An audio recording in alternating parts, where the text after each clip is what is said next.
Hello, everybody. Welcome to another episode of Pod Scum, the podcast where we delve into the deepest, darkest, murkiest waters with a wide array of legendary guests. And speaking of legends, I am your host, Rex Triple X Ruger, your bastard of ceremonies, a.k.a. the hair metal high priest, a.k.a. the king of sleaze, and most importantly, a.k.a.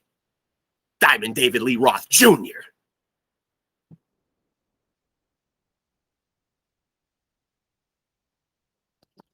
Just checking with my guest there.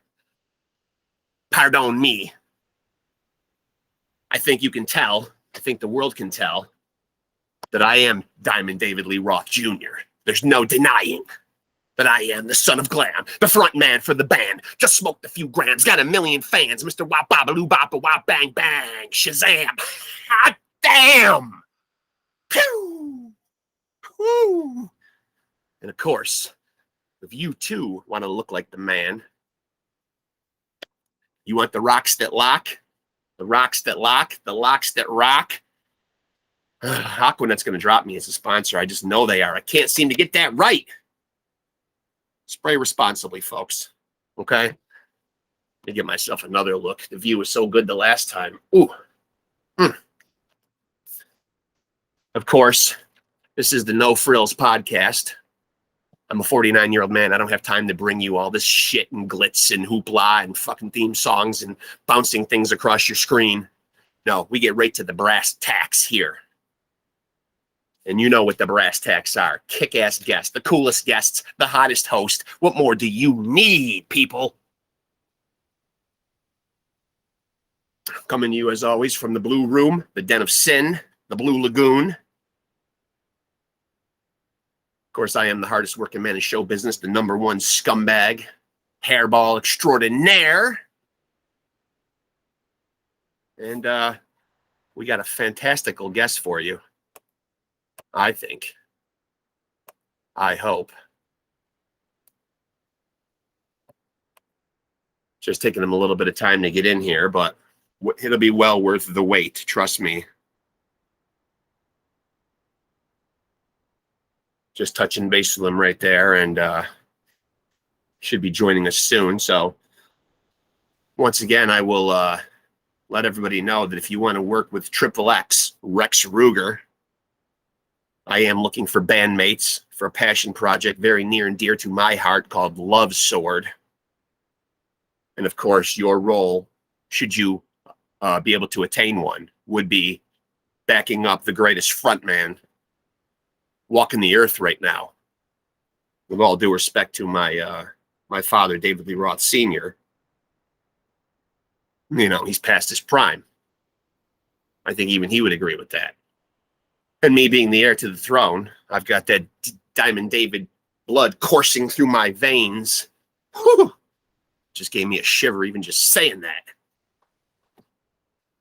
So anybody out there who's real serious and wants to play with a guy who can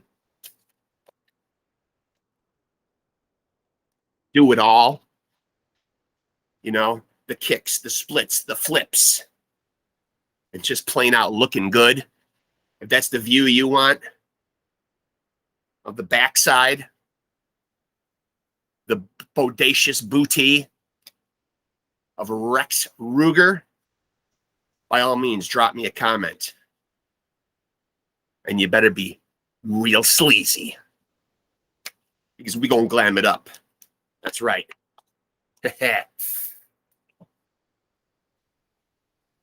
Just gonna bask in the glow. Figured I'd give a little more product placement since I fucked up the whole locks that rock thing earlier. But I think we're going to get down to the brass tacks right now, because I think we're about to get our guest in here. Man, I'm looking forward to it, man. I really am. Where is he? Where is he? Where is he? Do. This guy's almost as hard a working guy in show business as I am. We'll get him.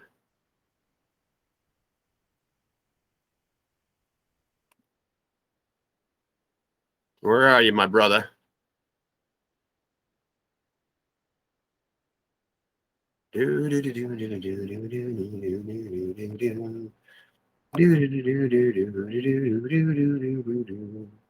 Are you there? I feel like Larry King now for a minute. Caller, are you there? Go ahead in Washington, D.C. Bobby. Hey, there he is. I can't hear you.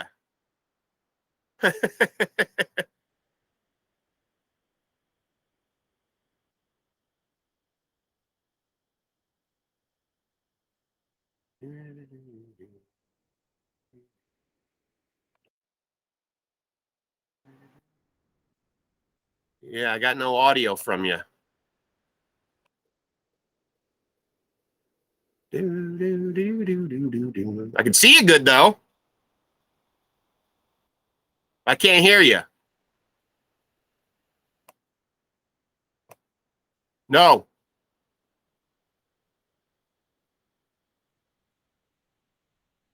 Let me see where my volume is.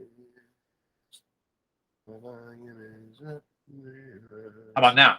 There you go. All right. Now I got you, buddy. How are you? Doing better. Boy, thank God the technology is so simple, huh? I know, man. Fuck's sake. It's probably just because it's the first time I've ever used it, you know? Jesus Christ. Well, I'm 49 years old, man. So, I mean, anything goes wrong with technology on my end, it's handed to the kids. Sometimes it's even handed to the grandkids, and they're all under 10, and they still can work it better than me. Yeah. Yeah, I know what you mean. Yeah. So it was just making me, like, give access to the microphone and the camera and shit, so... Hey, I just wing it on my end, man. So it all gets recorded, man. And you know what? People see that side of it too. I mean, people got to know that it ain't always the easiest shit to do. You know what I mean? And being in the entertainment industry, that shit goes wrong. You know, always the shit goes wrong. So for any of my audience out there that have lived under a fucking rock, which probably a lot of them have, the great Bobby Blood, who are congratulations in order. You're now a full-fledged member of Downset. Yeah. And you guys are on Nuclear Blast now? Yeah. I've been. Congratulations, that's great. Thanks. Yeah, I've been in Downset for about 2.5 years already. Yeah, that's great. So, right when we first got it together, then they locked everything down. Yeah. So, I know. The world shut down. How did you fare during all that? Did you manage to stay clear of COVID? Yeah, I mean, I if I got it, I didn't know about it. Anybody in the family? Everybody in the family was good? Yeah, well, my mom got it. A lot of my family got it, but everybody recovered. Yeah, everybody recovered. The only one that's good. Thank God for that. The only one we lost was the manager for Downset. His name's Scott Koenig. We lost him, but his health. Man. Yeah, his health was really poor already. Yeah.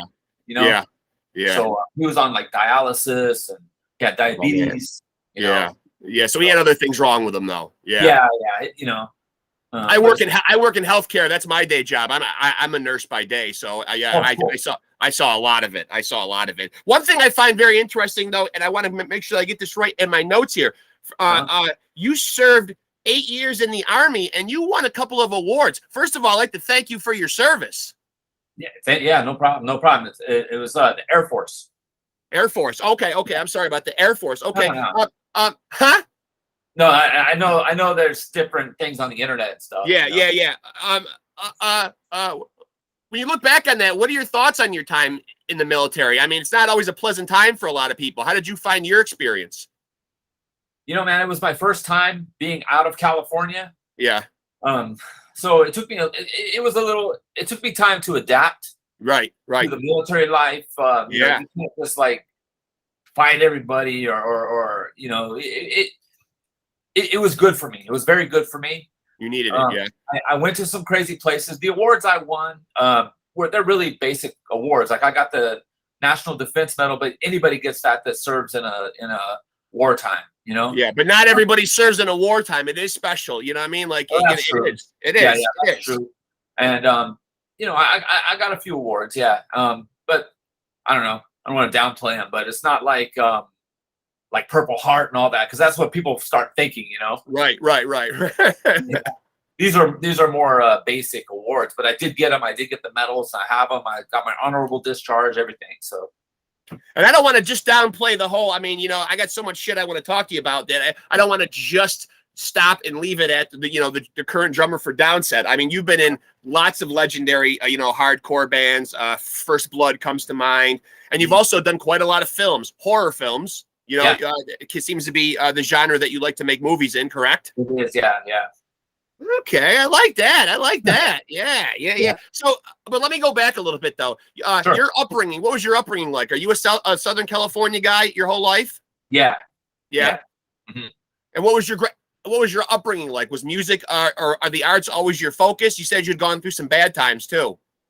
I mean, nothing crazy bad. I was always more interested in music, horror movies, things like that. They're kind of like the whole street life thing. If you live in certain areas, you don't really have a choice but to be involved in that stuff.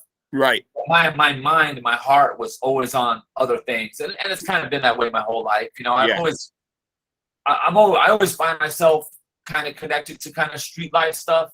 Yeah. But when everything is cool and I get to just do what I want to do and be free of that kind of stuff, I'm doing horror films, music, all that. I do the music all the time anyway. That's just what I do. Yeah. So, but yeah, my upbringing was cool. It was typical Southern California. And were you the kind of guy? Because I also don't want to leave off the fact that aside from drumming, though, you also play other. You're a multi-instrumentalist. Well, were you one of those guys who taught yourself everything, or were you somebody that went and took lessons, or someone taught you how to play? No, nobody taught me anything. I just learned on my own.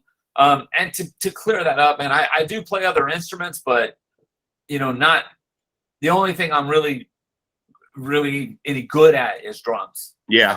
I can play guitar. I can play good enough to write some stuff, Yeah. But I can play my own stuff. But if I try to go into another band and play like even just normal, very basic stuff, I probably wouldn't be able to do it.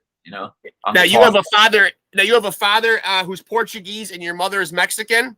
Yeah. And so do you think that because obviously the Latin America, South America, known for its music to be very heavy in percussion. Did you grow up with a lot of that around your house, like traditional Latin American music? No, there's no music. The only musicians in my family are on my mother's side. So all the Mexican side. Yeah. That was my grandfather, but he passed away when I was, I think, 4 or 5. Yeah. So I didn't really have the influence of it, but there's a lot of, my cousin Philip, he's my mom's brother's son. So he's my cousin. Yep. He's very musical. He's been in all these bands with me. Almost every band I've ever played in, he plays in with me also, or has off and on. So it's really him and I are the musicians. And my little brother Mike, he's very musical. But no, we're pretty much the ones that are the musicians of the family. And now you're in a band who I'm one of those people that just drives me nuts to hear all these different fucking genres in music. I mean, it's just nice just to be a rock and roll band, for God's sake. But Downset obviously has fallen under that, rap rock type band or rap metal type band. Do you embrace hip hop though? Have you grown up being a hip hop fan? No, I never listened to it. I listened to very, very specific stuff. I listened to a little bit of like NWA when I was a kid. Okay. Ice Cube, Ice-T. West Coast stuff, typically. Yeah. But I've never been at all into hip hop, and I'm really still not. It's just not my thing, Now, so has that been an adjustment for you now playing with Downset, because there is that element of hip hop there, and you pretty much stuck to playing hardcore most of your career? No, because I've played in other bands that where we're from, the musicians aren't always easy to come by. I know it seems like it would be in LA and right. places like that, but the reality of it is that me and the people that I was in musicians with, in bands with, weren't like typical musicians. It was mostly street kids that also happened to play music. But as far as and that's how Downset is. Downset is kind of musicians second.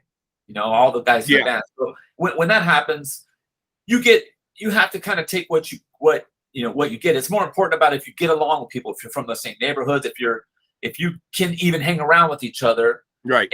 In other words, it like kind of thins out the availability of how many musicians there are. So you can get somebody who's a hip hop singer, and you guys get together and jam, and if it works, it works. It doesn't necessarily mean that everybody likes hip hop or even that the singer's gonna like metal, because a lot of times they don't. Right. It's just a true, genuine combination of different styles. So would you call hardcore then? That's your true passion then, as far as music goes? Hardcore? More metal. Metal? Yeah. Okay. I'm not into hardcore by way of punk rock. Punk rock on the West Coast is really, really hardcore. What East Coast hardcore is, West Coast is punk, at least back in the day. Yeah. That was more of where my passion for that style of playing, because it's the same kind of drumming. Right. Like Black Flag and The Fear, things like that. That was more of my style for hardcore style. But my actual real drumming style comes from Slayer, from Dave Lombardo. That's okay. That's a real style. That's a guy to emulate right there. Nothing wrong with Dave Lombardo, that's for sure. I mean, yeah, that's my idol as far as drumming goes. Easily one of those guys that can be regarded as one of the best, if not the best, drummer in metal. I mean, his tempo changes, the stuff he does, pretty amazing. It is, yeah.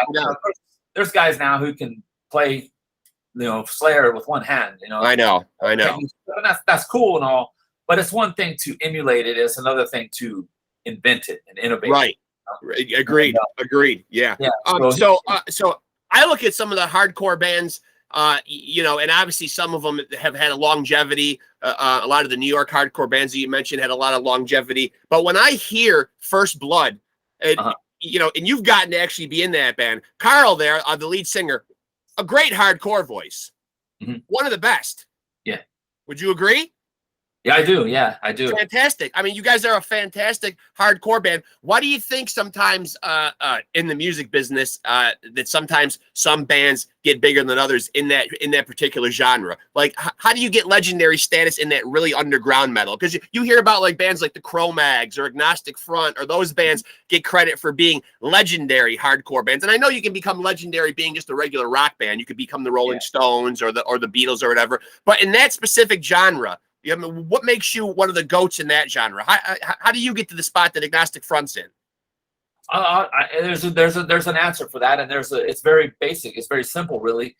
The biggest misconception of hardcore for people is that it's that it's about the music. So yeah, you can start a hardcore style band, right? But that doesn't mean that you came from the hardcore scene, and it's not an elitist thing. It's more of an innovation thing.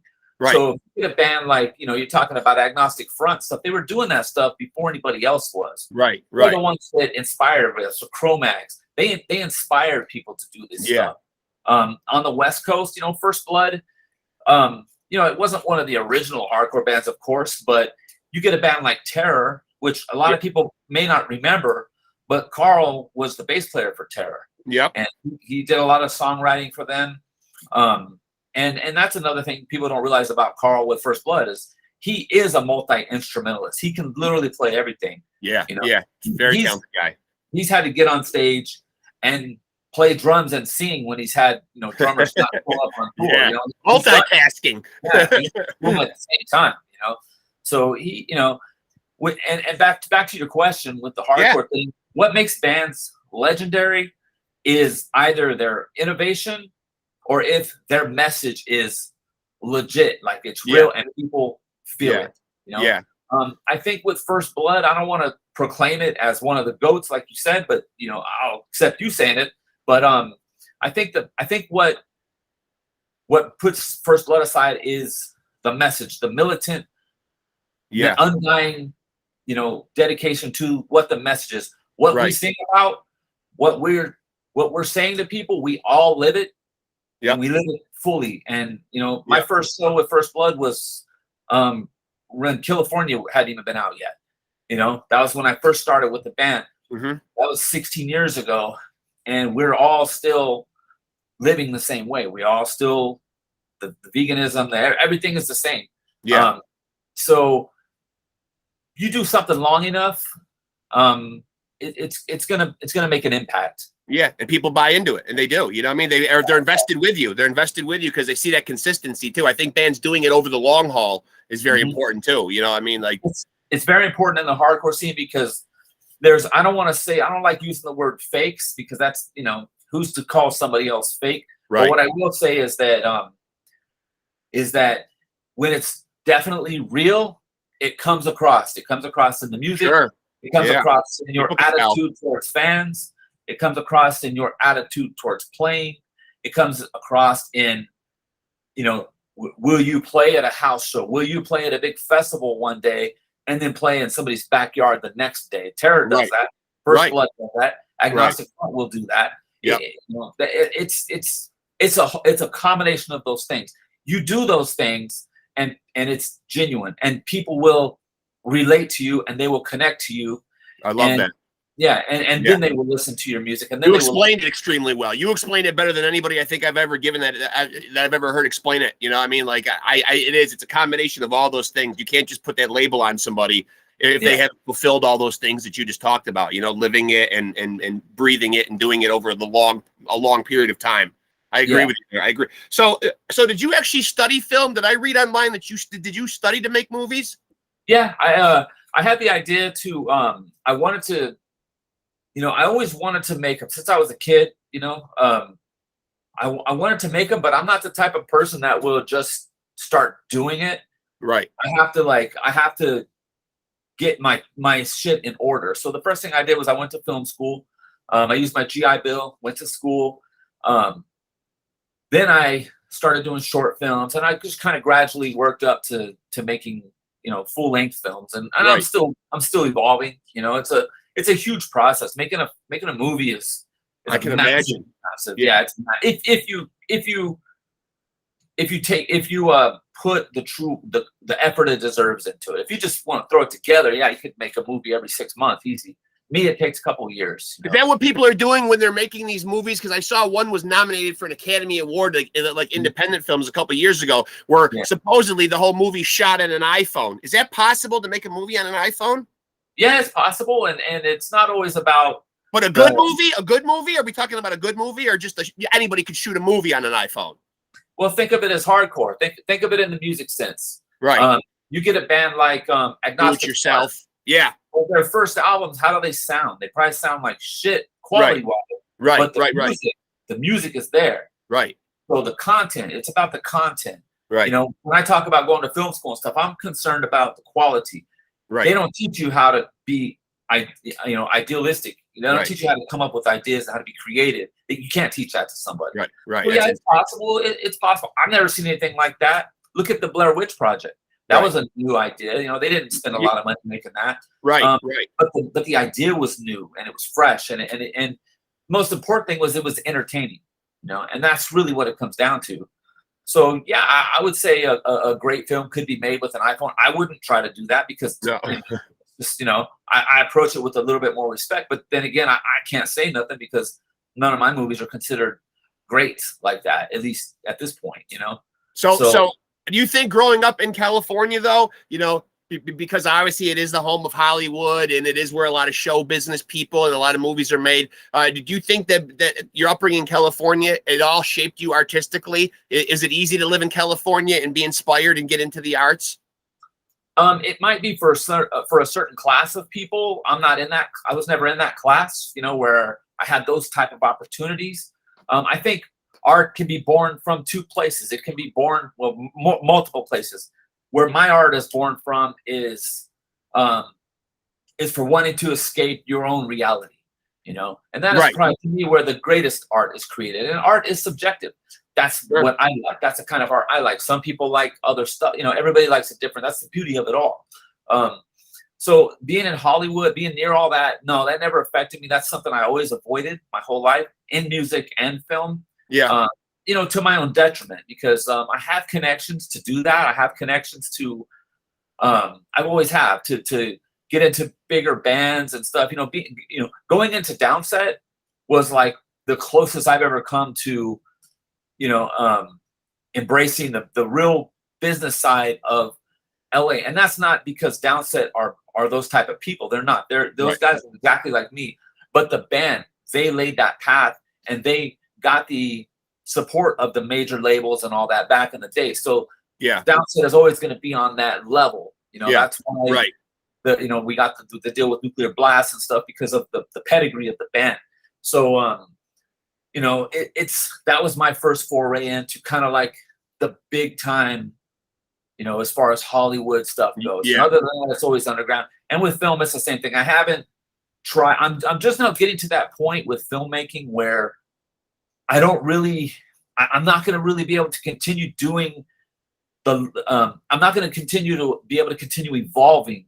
I've kind of reached the limit of what I can do without outside help, whether it be money, studio, support, whatever it is. So I have to kind of dip my feet into that. I'm not looking forward to it. It's going to be tough for me, but it just depends on what you're willing to do to get your music, not your music, but your films or your music out there. I'm not going to let that sort of stuff run filmmaking for me. Right. But that's where I'm at now. So no, your question was it easy to be involved in that? Not in the sense that you're asking. Okay. Because I didn't have anything to do with that. Fair enough. And on the flip side of that, it wasn't really easy because the type of people that I grew up around, there was musicians and stuff, don't get me wrong, but not like in the sense of, there was the musicians that I was around were always just kind of chasing whatever was popular. If there was, hair metal bands or grunge bands or whatever it was, and that's what was popular. That's what everybody wanted to do. I've never really, I had a certain type of music that spoke to me that I could feel, which was punk rock, Slayer, certain kinds of metal, which now, of course, combine all that's hardcore. Right. Bobby Blood was never going to be in the Backstreet Boys. No. No. Thank God. Yeah. No boy bands, right? No boy bands. Jesus. No, those days were out of the question for me probably by the second grade, Let me ask you, if you had to put a billing in front of yourself, what would you be more? I mean, obviously you'd be equally proud, to be known as both. But if someone was holding your feet to the flames and you had to be labeled a successful filmmaker or a successful musician, which one would you rather be right now? Well, easily, it's pretty easy for me. But there's two parts to this answer. My answer is I would rather be a successful filmmaker. Now, the second part to that is, what is success? Now, right. Success is different for different people. In music, I've already been very successful because I've done what I set out to do, which was I wanted to travel the world, which I've traveled the world. I don't know how many times, but I just to give a frame of reference, I've toured Europe 33 times. So you've seen it all, my friend. Yeah, that's a lot, man. I was in the military. I never even got to go to Europe. I went to the Middle East and I went to Korea. It provides an exciting lifestyle. It does. It affords you that opportunity to see things. And sometimes you can't even put a monetary value on that, because even though you're playing a music where you don't get commercially successful, let's say by making money, your worldview and just your culture just benefits so much from seeing all of that stuff. You can't even put a price tag on that. Like what you get to see and experience. Mm-hmm. And absorb other cultures. I mean, that in and of itself is worth its weight in gold. It is, and that's what is important to me in life is experiencing as much as I can. Yeah, that's what I want to do. Money is great, but I can work and make money. Right. I don't need to compromise, art in order just to make money. Now, if it gets to the point where what I'm doing, people connect to it and we make money doing it, then that's great. And don't get me wrong, too. First Blood and Marauder both.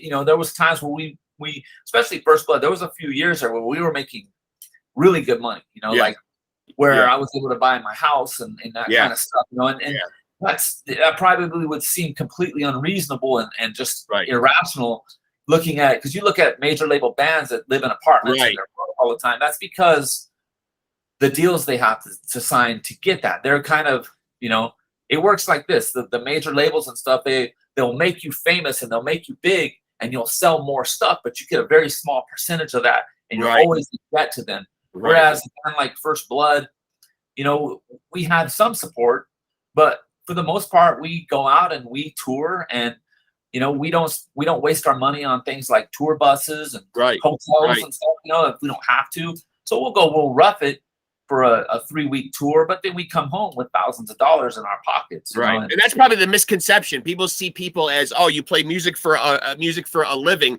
So, you know what I mean? Like, you must not be working a day job, or you must not be struggling. You're a musician. You automatically, but you know, people don't realize you say you're a musician, but if they're not familiar with hardcore, they don't know that you're going into some club and maybe playing for, you know, 125 people. You know what I mean? Like, they're thinking you're Bon Jovi and you're playing in front of 80,000 people, you know? Yeah. Just every musician's got to be wildly successful and, you know, doesn't have to grind. And that's, you know, far from the truth, obviously, especially in a genre of music that you play. You know, I mean, it's not an easy.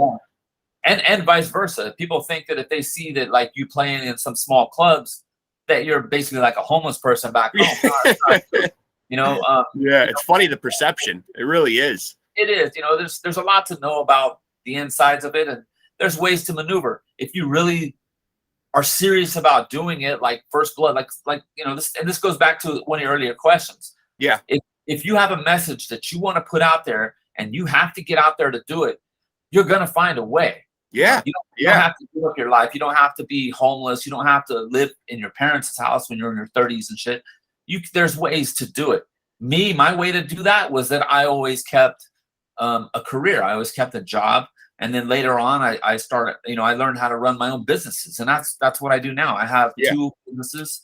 One of them I run myself. One runs itself by, you know, without me. Yeah. And you know, whether I'm at home or on tour, my businesses are making money. Yeah.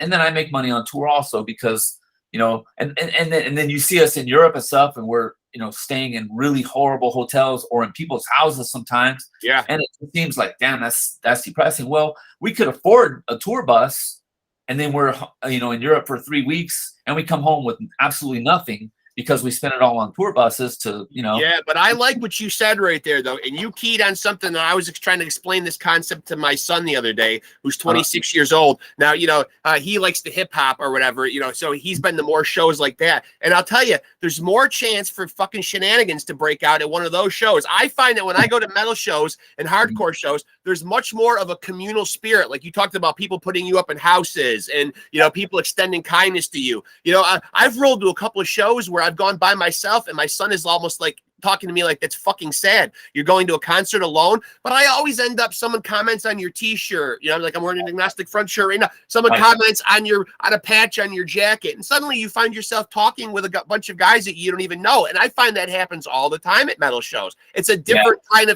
kind of crowd. It is. It is camaraderie. It's a camaraderie. It's a community. It's a community. And that is the biggest misconception, I believe, for people who aren't really involved in the hardcore. And the best part about it is it's not an elitist thing. Everybody is welcome. Everybody's welcome. But from the outside looking in, you know, people think, man, you know, this band like Lionheart, their music is so basic. I can just make that kind of music. Yeah. And then I can just show up out of nowhere and we're going to be popular like that. It doesn't work that way. Right. Lionheart's famous like that because they spent years playing in people's swimming pools and like that band Turnstile or every big band, you know, I don't know. I've heard, you know, you always hear people are always jealous of bands that they get really successful. So, you know, I don't know about some of the newer ones. Maybe they didn't have to quote unquote pay as many dues, but that's not for me to decide. That's not for anybody to decide. You know, nobody knows what they went through, you know, to get to where they are. But with the hardcore stuff, the community is there. It's, you know, people will come to the shows. They'll take you to their house sometimes, not always, but, you know, you go to these places and people appreciate you coming there. Right. And, they do. And then next time you come back, you know, they bring a couple of their friends. After a few years, you know, you build this, you know, everybody has their own like little clique. You've got a network. You've networked. You successfully networked. So, and I do want to go on record saying that I don't survive the agnostic front shows unless I leave the blonde hair home. So that always stays. That doesn't come along with me, or else I think I'd probably get the shit kicked out of me. No, man. I don't think the glam sleaze look goes over too well, you know. Yeah, So let me ask you this. I live in New York State. I'm in upstate New York, so obviously, you know, we have a wealth of legendary New York hardcore bands here. I mean, you know, the New York hardcore scene is pretty legendary. There's been a lot of great bands that have come out there. Have you had the opportunity to get to know a lot of these East Coast hardcore bands in your travels? Well, I have. I played in Marauder for 10 years. So Marauder is one of the original New York hardcore bands. Yep. I've got a lot of great, you know, friends and people from out there. I've spent a lot of time in the East Coast. Never lived there, but I have, you know, like I said, just being a Marauder, I used to have to go out there just for band rehearsals. And I would spend a lot of time in Brooklyn with living, you know, staying with Jorge, or staying upstate where in Marlboro near the Catskills. Yep. You know, where band members live, Albany. So I know a lot of people, a lot of Have you received any pep talks or words of wisdom from one Vinny Stigma in your life? Absolutely. I've spent a good amount of time around Vinny, just in passing, like my, you know, First Blood, you know, touring with them, or, you know, being on tours with Agnostic Front. You know, I can't think of anything in particular that he's ever told me, but I remember one time we were in Brazil, and just him and I had lunch together, and he just talked, and you know, it's never boring, you know. It's always certainly, you know, not. There's a lot of information, you know. I think, you know, my favorite probably person to listen to when they talk is probably John Joseph. I know a lot of people don't like him. Yes. You know, they think he's kind of crazy, but no, I'm going on record right now as saying, though, that you know, it's unfortunate that we don't have, or that we had to get two versions of the Cro-Mags, man. And maybe sometime he might take umbrage with this if I ever meet up with him, man. But you know what? I hear those two tell their stories, man, and I tend to believe John Joseph over Harley. I don't know what's in my gut tells me that, but you know, I know they're both pretty committed to their story, and they tell it consistently as to what the rift was, but. Yeah, I don't know. Something just tells me, and I'm more fascinated listening to John Joseph. He's a very, very intelligent guy, you know, irregardless of how much of it is bullshit or not, or some of it is just his conjecture and his opinion on things. And he certainly is entitled to those. But, you know, he's very entertaining to listen to talk. I've watched him on several podcasts, and he can really go. You wind him up and he'll talk. Oh, yeah. He's got stories. He's got. But I love him. Experiences. And when you got a lot of life experiences like that, you're going to want to talk about it, especially if people ask you about it. Yeah. I don't know Harley. I've never met him. I think I've met him, but you know, I know John. I don't know him, like we're not like buddies. You know what I mean? Again, I've only seen him when our bands have played together. And he's not even like the coolest, nicest person. It's not like I'm his friend, but his philosophies and his stories, I know they're real. I know they're real. Everybody maybe embellishes certain little things, but that's, you know, nobody can say that. He was the one that was there, nobody else. Right. But all of his stories, they check out. You know, I'm the type of person that when I hear stories and stuff, and it's not because I'm checking up on people, it's because I want to know more about the stories. Right. So, me too. Curiosity. Sure. Yeah. I have to, you know. So the stories I've heard from John Joseph, I'll go and research, and I'll look up the people he's talked about. And I'm like, yeah, me too. Here's the family he lived with. Here's if nothing else, I will say that when I've listened to him, he's done that same thing to me. He's inspired me to at least go research on my own that topic a little bit more, you know what I mean, and kind of formulate my own. But he gets you thinking, and he gets you saying, you know, I'm going to go explore this. He's saying that this is actually true. I'm going to go fucking do a little digging around on this, you know? Yeah. And it inspires that. It inspires that free thinking. You know what I mean? It gets people actually off their ass and actually going and finding out something, you know? I mean, yeah. I think, unfortunately, we've taken the computer for granted a little bit. So now we can get our answers off of just going to Google something instead of opening a book. I'm old school. I still like to read, you know, but yeah. And you know, the internet stuff is cool. It's just that, you know, the problem with that is that anybody can kind of put whatever. And, I just thought you were in the fucking army. yeah. And then, you know, that's all good. But, you know, I know people have asked me that before. And it's like, I've never told anybody I was in the army. Why would I say that? It's right there. My military records is right there. I was never in the army. But it's what it is, man. That's just, you know, it's a mistake, I guess. Well, okay, so I tried something last night. Now I don't know what kind of music. What when you listen to music and you say that first and foremost you love metal, what type of metal are you talking about? You know, thrash, death metal. Like I know there's a lot of genres, and I said earlier it drives me crazy that there's so many genres. But like, what are you listening to in your spare time? You know, throw me out some bands that are like your go-tos when you're sitting around and you want to pop in some tunes. Well, that's a little different than like what has inspired me as a musician. So, Yeah, right. There, you know, so there's kind of two parts to that answer. Okay. As far as the kind of metal I listen to, it's definitely Slayer, Hate Breed, even though they're considered more of a hardcore band, they're really a metal band. Yeah. You know, those kind of bands are the metal bands I like. Napalm Death, that's not really a death metal band, but it's more grindcore. Grindcore is what the purists on the internet would call it. God forbid we don't label it the right way, Bobby. We got to make sure that we get the fucking label right, or the metal snobs will be coming after us with their, you know. Yeah, that's all right. They can come up to me and argue with me about that. It'll end real good for them, I promise. Yeah, but, yeah. Well, hey, I just look at them like a heavy band. So you will go as heavy though as death metal. You will go even into the bands with the Cookie Monster vocals and the. You like that? I like some of it if it's real, if it's convincing. You get some bands that they kind of just make the noises, but they growl and want you to be scared of them. I'm not scared of that. I just, you know, but you get bands like you know, like Napalm Death. You get bands that some of those older bands like Death and stuff. They you know, it's more real. You know, it's not just some band emulating a style, a genre. Right. And there's a genuine element to that. And if it's got that, then I like it. But the thing I like the most about the grindcore bands is the guitars. I don't really listen to the vocals. The vocals never move me, you know. Well, and some of it's obviously very hard to comprehend and understand unless you're reading along with lyrics too. It can be difficult, you know, the more extreme music gets. Exactly. And you know, with Napalm Death, you know, most of their stuff is kind of like environmentalist stuff. And I'm not like a big environmentalist or anything, but what they're saying, they really feel it and they really mean it, and it comes across. And I appreciate that passion, and I pick up on that. And when a band has that genuine, you know, passion for what they're talking about, it affects me, and I dig it, even if I don't agree with what they're singing about. You know, now that's the metal thing. Now, as far as what I just listen to sitting around the house, I'm actually more into like a lot of the '90s grunge bands. You know, like like Alice in Chains is like my all-time favorite band of all time. Alice in Chains, I love them too.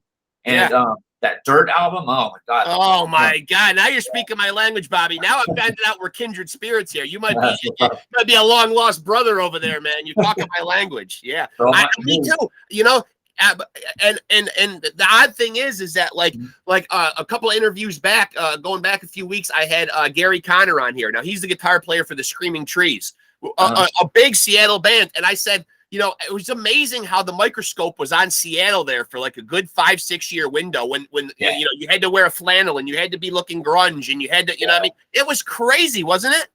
It was, it was. And it changed. A lot of bands, you know, they tried to emulate that. They tried to like, you know, slowly sneak that in there, you know, and to try to add that grunge look and stuff. And I didn't really like it when it came out. I had to warm up to it a little too. I had to warm up to it a little bit too. I obviously was guilty of being a child of the 80s and listening to, you know, still thrash and death metal. But I still, you know, you couldn't help but be at parties and still hear the glam and the hair metal and the Bon Jovis and the Motley Crues and the Def Leppards. You know what I mean? So, and I think once the grunge came in, it was almost like a, you know, we talked about it when I did the interview with him, almost like a cleaning out process, almost like music was just getting so stupid and just so derivative, and everything was just about a big old hoopla and a big party. And the 80s music was very, you know, a lot of the lyrics and the stuff was very frivolous. It was just about a lifestyle, you know what I mean? A fast lifestyle, you know, and then the grunge stuff came along and it was like serious shit, you know, like these guys were pouring their hearts out. Yeah. It was new. It was like, you know, it was the different people from different part of the country, and you know, it was just like, whoa, what is this? You know, is Alice in Chains the only one that bowled you over, or were there other ones that you liked? No, there's others. Let me see, from the grunge bands, you know, Soundgarden's pretty cool. I'm not as big as a lot of people like them. I never really got into Pearl Jam. My other second favorite band, and I don't even know if they really fit into grunge. They were more of an acoustic band that got marketed as a grunge band, but it's Days of the New. Yeah, I'm trying to get him to. I'm actually trying to get him to come on my show, and I've been in contact with Travis a little bit, and he's literally, from the stuff he's telling me, man. Yeah, I mean, he just dealt with quite a bit of demons in his past, and he's just trying to get his life back on track as far as like his physical appearance and how he feels and stuff. And I don't want to speak on his behalf, and ruin a chance of getting an interview with him, because I certainly would love to get him on here and be able to come clean and tell his whole side of the story and reach out to his fans again. But extremely talented guy, though. He's a genius, man. That's probably my favorite singer in the world now that Lane is gone. Yeah. He's got that same tone, too. That same haunting, dark kind of tone to his voice, too. Got a good tone. But really, to me, it's with the way he sings with the guitar he plays. Like the melodies he writes and the way he sings over his own melodies. Yeah, a genius. Yeah, I actually watched it. I actually watched it. You can still find it on YouTube. He was actually on an episode of that show, Intervention. Oh, yeah. The family tried to pull one of those interventions at him. But the thing I find most interesting about him is that he's delivering, he's got other guys in the band, but the stuff that he's playing on guitar is acoustic. But yet when you're listening to it, you feel like you're listening to really heavy music.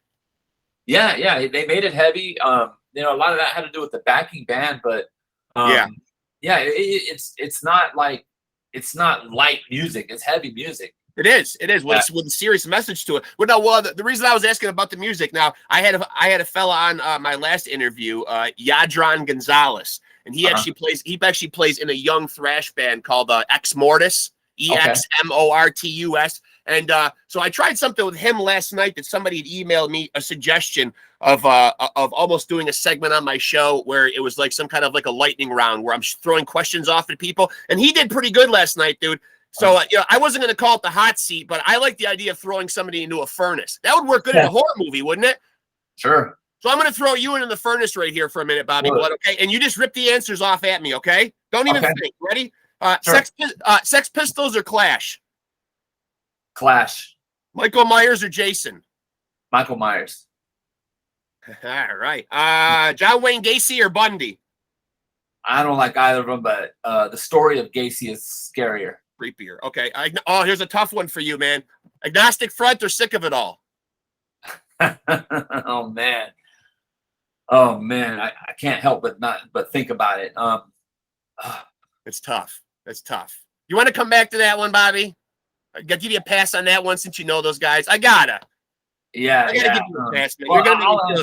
I'll answer it, and I'll give you the I'm gonna go with Agnostic Front because I learned of them at a way younger age, and they came into my life, musically, at a way more impressionable age. Okay, fair enough. Is amazing. They're one of my favorite bands, but I learned about them later. Okay, fair enough. It's less impressionable. Addams Family or Monsters? Monsters. Nice. Vampires or zombies? Vampires. Dracula or Frankenstein? Dracula. 1968 Night of the Living Dead or 74 Texas Chainsaw? Chainsaw. Better director, Bobby Blood or Rob Zombie? Rob Zombie. Just kidding. Bobby Blood. It's my answer too. All right, we're getting down to the end. Henry Rollins or Glenn Danzig? Rollins. Ozzy or Lemmy? Ozzy. Slipknot or ICP? I gotta admit, man, I like ICP. I think me too. I got a tattoo of them on my arm. I do too. I love them too. I think you answered this. I think you answered this one earlier. Lars or Lombardo? It's Lombardo, but I do not have any dislike for Lars. All right, fair enough. Public Enemy or Rage Against the Machine? Rage. Last one here. This is a tough one. Pit Bulls or Poodles? Poodles. I have one in here. All right, you did pretty good, man. I tell you, man, I almost felt a little bit bad throwing you the hardcore curve there because I started to think, God damn it, he knows all those guys, though, man. Someone's gonna fucking see this. Someone's gonna see this and tattle on you, man. That's all good. It's all good. Hey, listen, man, I really want to get down to the movies, though, okay? Because this is what I'm the most fascinated about. All right, and I can't let you off the hook without. So, what's the latest one? Did I see one called Bury the Hatchet? Bury the Hatchet is one that I've just started production on. So, and we really haven't even gotten into the real meat of the film. Okay. I've just kind of shot some of the ancillary roles, some of the easier stuff. So okay, so I'll back up a little bit. So you know the Okay. one before that is Hell Nurse, right? Hell Nurse. Yep. Okay, so the way I shot Hell Nurse, I shot it to look like it was made in the 70s. You know, Okay. Yep. what's supposed to be one of those exploitation. So when I mean look like that, I mean the way I shot it, the way I lit it, Right. the way they speak, the way the audio is sometimes a little off, like every little detail. And I shot it with a certain kind of camera, and I lit it a certain way. Now the next one, this one that I'm working on now, Bury the Hatchet, that's 80s, right? yeah, it's 80s, but Yeah. but I'm shooting it more of like a modern look, you know, to Okay. kind of, you know, just this one I don't want it to look like it was shot in the 80s, like the way I did with Hell Nurse looking like the 70s. Yep. I want it to just feel like an 80s movie, but look more modern. So I upgraded all my gear and stuff for this film, and I'm still like getting used to a lot of stuff, shooting the live audio and things like that. Okay. So, but yeah, Bury the Hatchet is that's a really big project. That's going to take a while. You know, it's going to take me the rest of this year easily. Now, with these movies that you've made, have you had any help along the way, or are you funding these things all on your own? No, I just fund them myself. You know. Okay. Okay. So they're really passion projects then. I mean, do you see any revenue off of these at all? Or are they strictly just for the love of filmmaking? I mean, I haven't even released them for sale yet. So there hasn't even been an opportunity to make money off of them yet. Okay. So, is that the plan though? Is that the plan? Eventually, yeah. When you know, I think Bury the Hatchet will probably be the first film that, you know, that I'm really going to try to release. Like, well, Hell Nurse is getting released. Hell Nurse is, I'm still doing test screenings of Hell Nurse. Then it will go to a distribution company, and then it will be available everywhere. And if there's money to be made off that, cool. That wasn't my intention when I made it. It's the same with Bury the Hatchet. Right. If when I get to that point where I want to make money from the films, I'm gonna for sure need a studio to finance the film, because it's gonna have to be it's just gonna have to be a lot more. I'll need a lot of help, because I'll have to really focus on my directing. And that's kind of what it comes down to. And that's what I said earlier. Like, you know, I've gotten as far as I can really get with me. I can only do so much on a set. You know, if I'm running around fixing lights and then coming back behind the camera and then directing and then going off and, you know, moving shit around while the actors relax and stuff, it's just too much. I'm not a good enough director to do that yet. I'm still learning. Right. So, you know, as of now, it's all passion projects, you know. So what's what now, without giving away too much, because you haven't full on released it yet. Why are people going to like Bury the Hatchet though? You know, like sell them on the movie. Like, why is this going to be a good movie?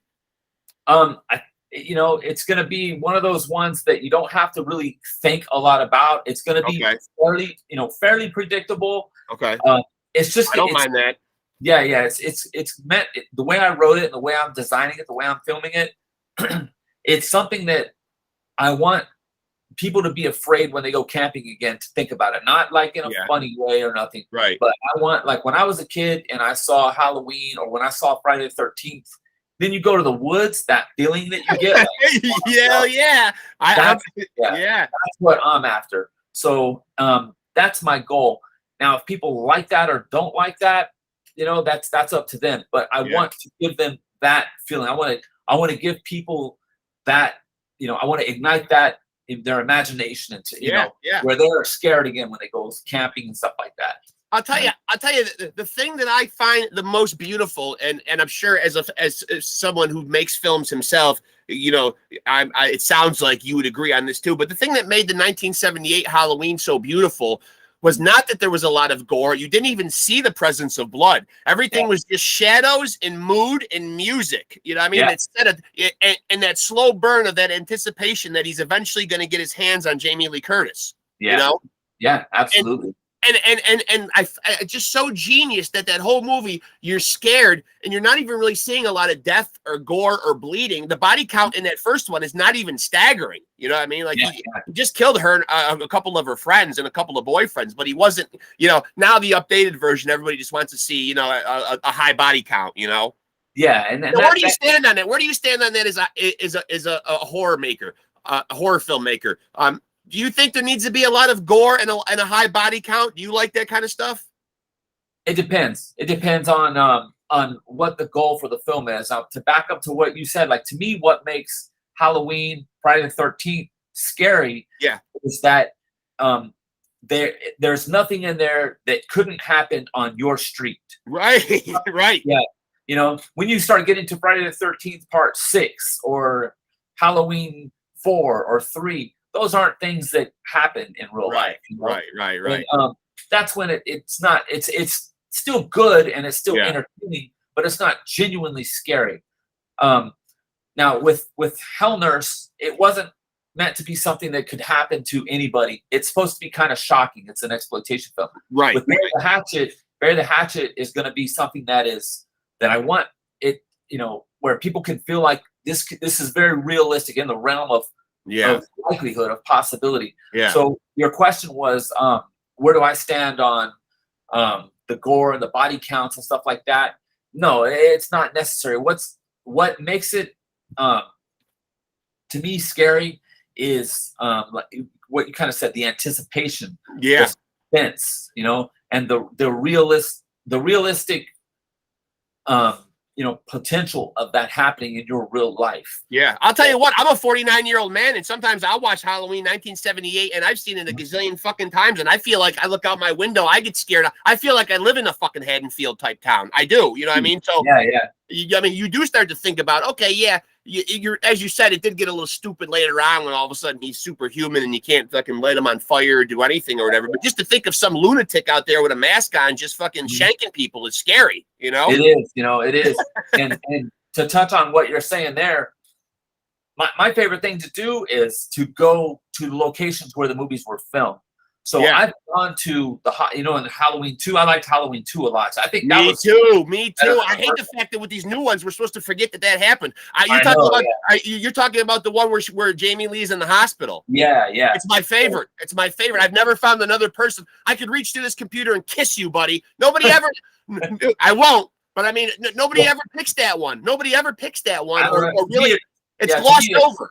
Yeah, to me, it's one of the best. It's as good as the first one to me. Why do you think so, though? I have my opinion on it, but why do you like it? I like it because of the anticipation, because it could happen. It made hospitals scary. It did. It really did. Well, you got to admit, that was the worst staffed hospital of all time, though. There's nobody fucking working there, though. Nobody was on duty. Yeah, I know. And I'm gonna back up real quick. You were talking about how sometimes you'll see the movie and it'll scare you. Yeah. I'll go, like if I'm like feeling a little dead, I'll like go to LA and I'll go to these places. I went to that hospital. It's a VA hospital in Pasadena. Okay. Or very close to Pasadena. And I can get on there. I can go and hang out there. So I went there and just walked around where all that shit happened in the movie. It's closed down now or still open? It's still open. It's still open. Yeah. And then the part in Halloween 1, in the very beginning when he escapes through the those from Smith Grove, station wagon in the rainy night there. Yeah. I've gone to that place at night in the middle of the night, and it is ultra scary. Even at my age, even as a grown man, it is ultra scary. Or where the head. What's up at that site? Is it a hospital? No. Where that gate is. Yeah. It's just a I can't remember. It's like up in the canyon. And there's just this gate. It's like a water treatment plant or something. So there was nothing in. So when we're watching it in the movie, but was there anything actually back there, or they just put those people in the hospital gowns just in a field? Yeah, just out there on that parking lot and that that little by that gate there. But there's no building back there. Yeah, that's pretty crazy. You know what the funniest part? It took me years of watching that to finally realize, and I think I might have even seen this maybe on a documentary about it. But when he smashes that window, you could see the wrench right there in his hand. Oh, really? I never noticed. Yeah, you know how he's on the hood of the car, and then Nurse is kind of cowered in there. We'll watch the next time and pause it. When he finally smashes that window, he's got a wrench like right there, like taped to the inside of his arm. Oh, and that's how he broke the window? That's how he broke the window. Yeah, that's how he broke the window. Yeah, I never noticed. That's crazy. I know, it's crazy. So, but you also made a few years back, and forgive me because I didn't get a chance to see it before talking to you, but I would like to. Is you made a documentary type movie about Hurricane Katrina? Yeah. Okay. So what happened there is I worked at Cox Communications, which is like the cable company in Vegas. Okay. So I worked there for, I don't know, like 17 years. All those years I was playing in Marauder, First Blood, and everything. I'd come home and go back to work there. Okay. So when that happened, when Hurricane Katrina happened, it knocked down, it knocked all the phone systems and everything out. So what they did was they had to take volunteers from every Cox Communications system, and everybody went there to try to restore, the communications, the internet, the phones for the people who were still there. Right. So I was one of those. There was like 5 or 6 people from Las Vegas that went there. Now, when I went there, they asked me, I had already finished film school and stuff. So they asked me, and I had just finished it. So they asked me to go and film like a documentary while I was there, really for the company. But what I did, I'm a filmmaker, so I go out there. When I got there, it was right after the water had just started to drop, so there was a lot of, a lot of bodies and stuff, floating around. Because when it first flooded, these bodies got stuck up under these grates, and as the water came down, they broke free. Then they would just be floating down the canal, or and as areas of the land dried up, bodies would stay there. Sure. And then there was an entire section of the city where it was completely closed off. I can't remember what it was. It was like the 9th or 7th ward. I can't remember. But it was completely evacuated. Well, it was supposed to be completely evacuated, but there were still people there. It was really trippy, man, like Escape from New York or something. Yeah. And the National Guard had it sealed off and everything. I had to go through a National Guard checkpoint to go through there.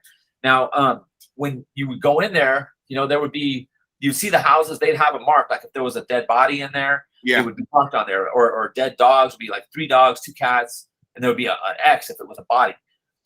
But you could just drive down the street. If you get out of the car and walk, you could smell the dead bodies. Yeah. Because what happened was a lot of people went up into the attic to hide from the water, but then the water went above that, and they couldn't get out of the attic, and they drowned in the attics. So the documentary I made was not suitable for the company. They were pretty bummed at me for. Why was it not suitable? Why was it? Well, what reason did they give to say it wasn't suitable?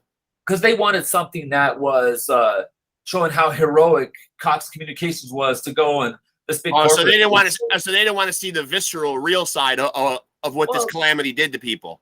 Yeah, they didn't. What I turned in was a video of bodies floating around with crows eating bodies, and when I was if I'm up on a telephone pole and I'm working and I see a fucking dead body float by with a bird eating it, I'm gonna film it, or an alligator eating it. I'm gonna film it. I mean, that's the real effects of what this catastrophe actually did to people, though, and I think it hits home to more people and makes people realize, like, wow, these are real humans that were just down there that have passed away. I mean, our fellow countrymen, people right down, I'm up in the Northeast, people down south. Wow, this is happening. Thousands of miles away from me, not very far. I mean, I think that's a lot more than I don't want to say I want to see that. But it makes me understand the gravity and the seriousness of the situation, certainly more than just thinking like, oh, those poor people are down there in the middle of a storm. And that's kind of on the surface what we think. But then when we really see like what's with the devastation down there, it was unbelievable, man. I gotta tell you a few stories about it. Please. Oh yeah. Go ahead. All right. So first back to that documentary. So they wanted me to give them a corporate, we're these corporate heroes, something for the public to see that they can digest easy. Yeah, something that makes them look good. Right. But they sent a real filmmaker there to do that. I'm there to make a film, not to make you look good, Yeah. So I turned that film in. They were like, there's no way they showed it at the company, like they had the company meeting. It's like every year. And there's like thousands of, not thousands, but hundreds. I can just imagine. And they wouldn't show it. So I turned it in. They're like, there's no way we can show this, blah, blah, blah. So we need you to make a more suitable version. Like, well, what do you mean a more suitable version? Yeah. Well, we just want to see people working and see the people, I got some interviews of people who were happy we were there and stuff. So basically what they wanted, like I say, they wanted it to be, So what I did was, when I made the new edit and I gave it to them, and it was all this glossy shit, and they were like, yeah, this is great. I said, okay, cool. I'll give you the final version, tomorrow before we show the thing. So I went in and I added this like really like happy music to it and shit.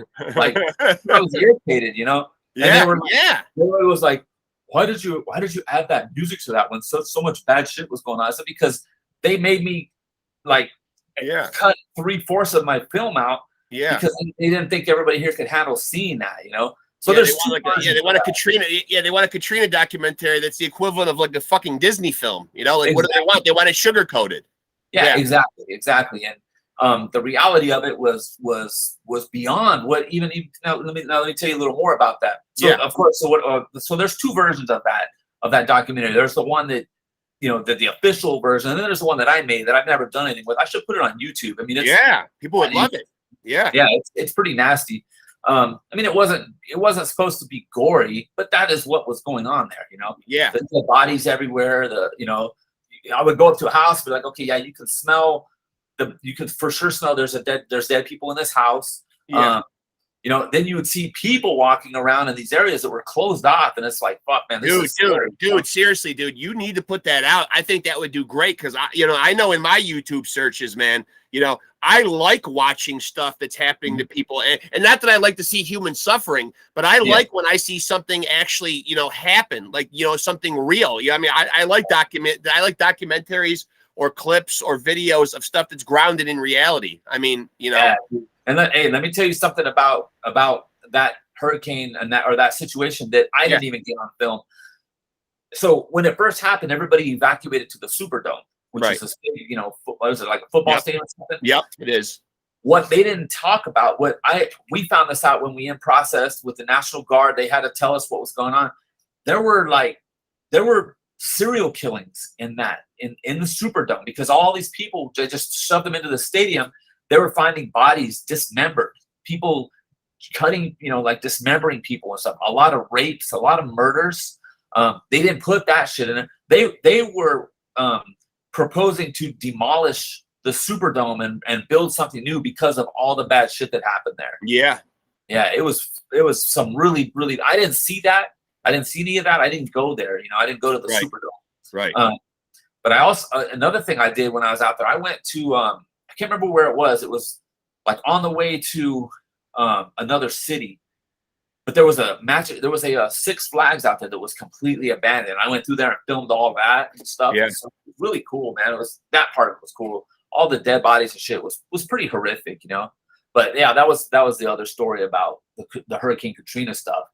You know, so the official version is like some glossed over bullshit. Dude, that needs to be seen. I think, I think that would be impactful because, you know, like I said, I don't think anything really paints the portrait of the gravity of situations, you know, quite like seeing the real thing, because I think it takes a piece of your heart and it really puts it out there, you know what I mean? And you can really feel real empathy, you know what I mean? Like more than just like actors playing somebody that got, you know, that were making a Katrina movie, you know, like, I mean, you know, that real visceral part of it. Unfortunately, that's the part, like you said, that the people don't want to have seen, you know, because everything's got to be sugar coated and spoon fed to us, you know, in small bites, so we can handle it, you know. So when did you first get the itch to really start to make films? Was it a movie that impacted you? And if a movie impacted you in the horror field, which movie was it? What was the one that really got its hooks in you as far as scary movies? It wasn't a movie. It was all of the movie. You know, it was my whole infatuation with all of them. You know, all the 80s horror films, some of the 70s horror films that I saw. I remember exactly the moment that I decided I wanted to make movies. I was in 7th grade, and I was walking home from school. So where I lived, I was in 8th grade. Where I lived in a neighborhood. It's called Southgate. So I had to. I had a lot of problems in school. So I wasn't allowed to go to certain schools. I had to go to one that was like way across town. Okay. So when I would get out of school, I'd have 2 choices. I could either take the school bus and it would drop me off at this park right next, you know, right like 3 streets away from my house called Wayside Park. Now that park was a lot of gang activity. And if you rode that, every time I rode that bus, I would have to fist fight people. You know, there was this kid named Tony Mendez. I still remember I had to fight this fucking kid 2 or 3 times a week, you know. And if he's listening, fuck you, Tony Mendez. Well, I beat him out. I beat his ass, you know. Wow. Tony Mendez. Yeah, we became cool later on. But you know, it was what it was, you know, it wasn't really him. It was the gang he was in. They were trying to toughen him up, and they were trying to, like, you know, so we would get off the bus, and then they would make him fight somebody from the bus. And and I'm the one that could beat him. So and it would be like, we would be fighting. And then, you know, if we got on the ground and I got on top of them, they would pull us apart. You know, they wouldn't jump me, but, you know, they would never let me really win, you know? So it was either that or I would have to walk home. And if I walked home, I had to walk through an area called Golden State, which was, you couldn't walk through there if you weren't from there. And so I had to walk all these different, you know, I had to zigzag through all these different neighborhoods to get home. It took me 2 hours to get home, you know? And I remember the day that I decided I wanted to make films. I was walking down this random street that was like a neutral street, because you had to maintain the neutral. Gotta get home somehow.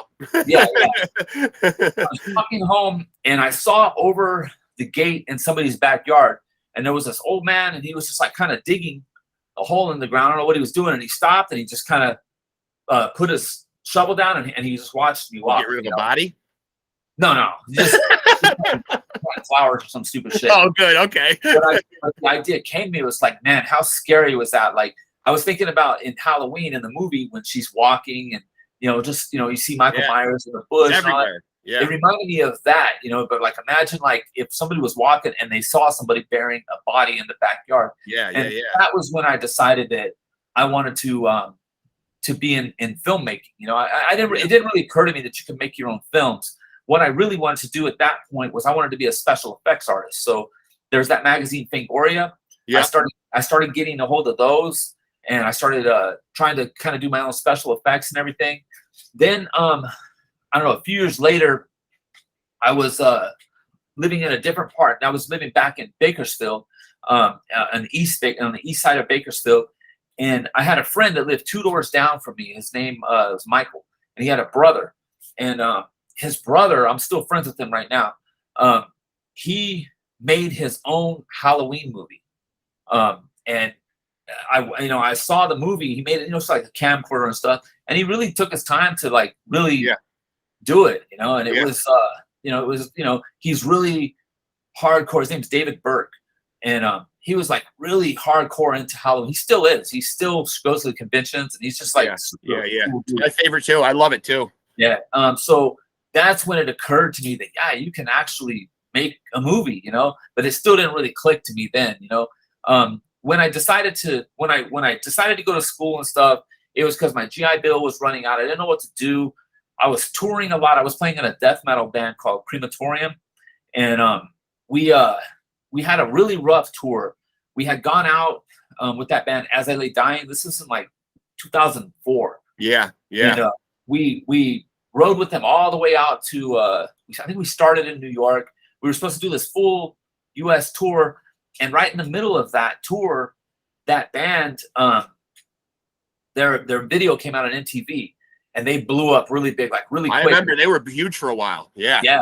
Around so that they time period. They got asked to go out to Europe. So Crematorium had to kind of like work our way home, you know. So, and the Crematorium wasn't a big enough band to like headline shows and stuff. So we were playing, you know, just kind of trying to work our way back. And we had this really scuzzy booking agent, and he kept sending us back towards the East Coast stuff. And it took us like a month to get home. It was crazy. We'd show up to venues, and the venues would be like shut down, and we would have to like run an extension cord to the next door to play for like 5 people. You know, it was fucking horrible. Yeah.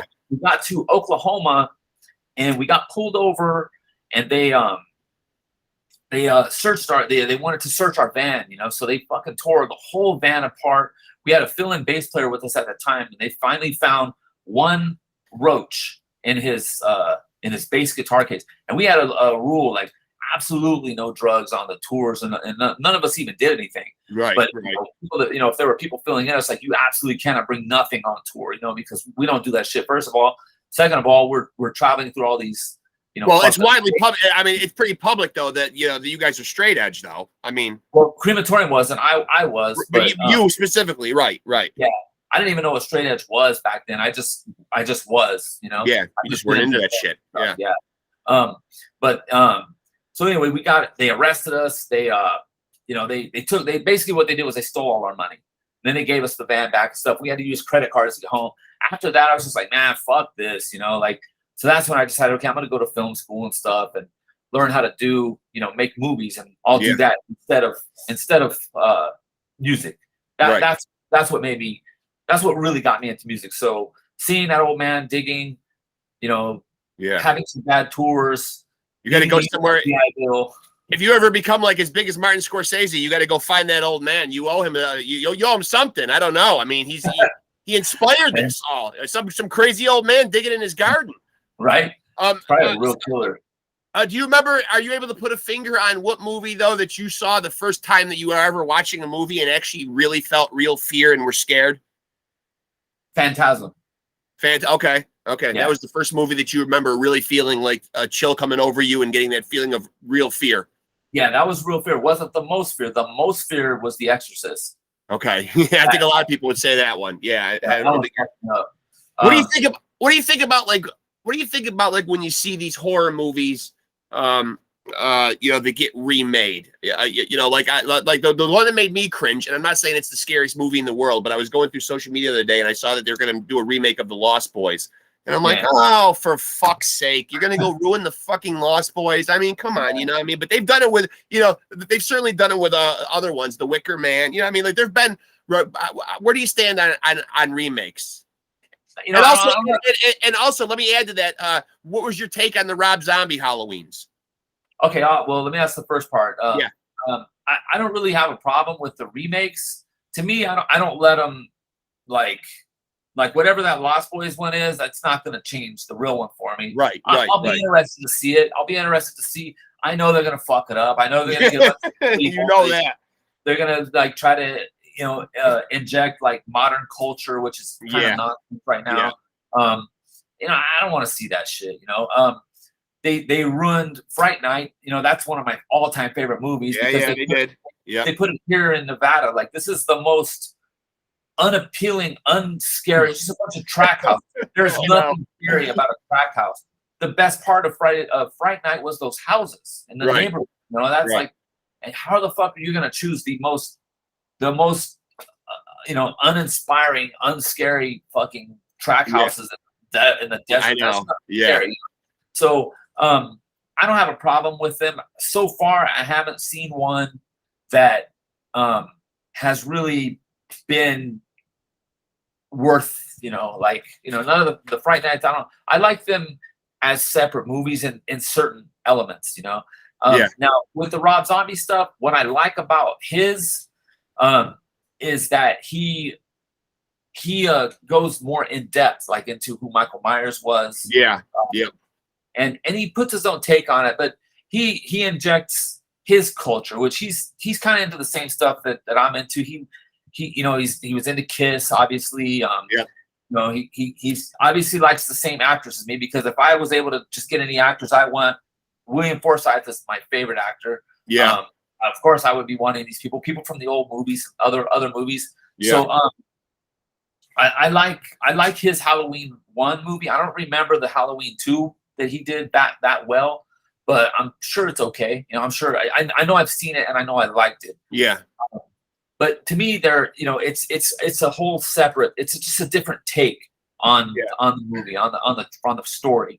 I think where I had the problem, the only problem that I really had with it was he's locked up in this asylum and apparently they can't get him to eat for years and years and years. But then he pops out of the goddamn thing and he's fucking 6'9", 300 fucking pounds. You know what I mean? Like, I liked it when he was just a normal sized guy, like in the John Carpenter ones, and the first 1 and 2, because you're thinking, holy shit, this guy just looks like the size of my fucking dad, but he's doing all this damage. You know what I mean? Like, then all of a sudden, Rob Zombie's got some ex-wrestler who's like, but that guy should get a hold of you and fucking stomp your face in. Yeah, you're gonna be scared of that guy if it's just some dude in a flannel at the gas station. Yeah, exactly. Well, the thing that I liked the most that I found genius was and what makes Halloween stand out for me in the Michael Myers character and why it's my own personal favorite. And I never heard this explained this way, but I watched a documentary, like a behind the scenes thing. And the thing that they liked, what made them settle on that William Shatner mask that they improvised, into the infamous mask that it is now, is that because it was just white with the neutral features of a man, because it isn't a gory mask, it's not particularly dialed up and to be particularly scary, but their take on it was, it's the neutral features, the white neutral features of a man, and you put your own fears on it. And I just thought that was brilliant. You know what I mean? You don't even know when you look at it what the fuck you're scared of. You know what I mean? You're just like, that's just the blank expression of a guy, but you're just thinking of all the shit that you're fucking scared of, and you're just attaching it to pretty much a white canvas. Yeah, that's how they did Jaws. Yeah, it's genius. It really is genius. It's genius filmmaking. Almost, almost like hide your deficiencies in plain sight. You know what I mean? Like they just stripped it all back and just gave you something very simple that goes on to be regarded as a genius piece of work. Yeah, absolutely, man. And to go a little further on that one, I actually liked the most recent Halloween where with the guy from The Breakfast Club in it. Yeah. Anthony. Yeah. Anthony Michael Hall, I think. Yeah, it was. Yeah. I loved it, man. I thought it was great. What I loved about it the most was how they went back in time and showed that first night. Right. I did too. I did too. They skipped over Halloween 2 and stuff, but that's fine, whatever. But I thought that was great, man. I liked the movie. I don't know why people, that's kind of the other problem, man. With the remakes, people are going to hate it no matter what. It's going to catch shit. It's definitely going to catch shit. But to me, as long as you just keep in your mind that, like, well, this isn't going to change the original. The original still exists. It's never going away. Right. You might get some more insight on it. Where I get lost is when people try to inject too much too much culture into it, too much pop culture. Yes. And Rob Zombie does that a lot, and that's where he loses me a little bit. Like, I don't know if you noticed, but like every male character has to have the exact same long hair, exactly like yours. Like you could be in every one of his films. I know. I could.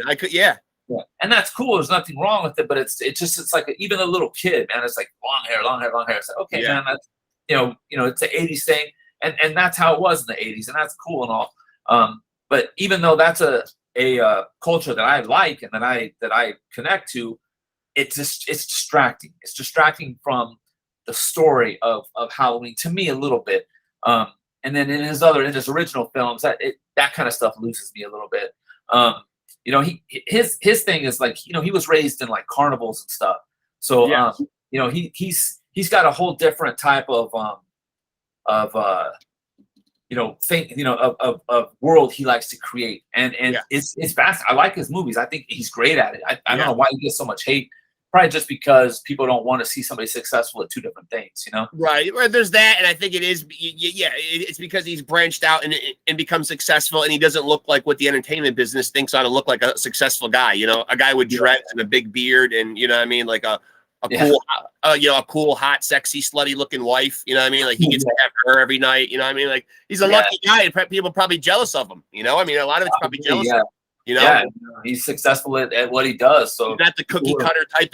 He's not the cookie cutter type of guy that should come out of Hollywood. Or should be getting funded to do movies. People probably look at it and say nobody should be handing this guy money to make movies. People get upset about that, but he makes money, so he makes money for the company. So it's nobody's business. Now, do you really think that this one that we're going to see here in a couple of months is really, truly going to be the fucking end of Michael Myers, or will some other filmmaker probably pick this franchise up again in 5 years? I think it'll be it. Yeah, it'll be it. Yeah, and I don't think it's. I don't have very high expectations for it. I don't really see how.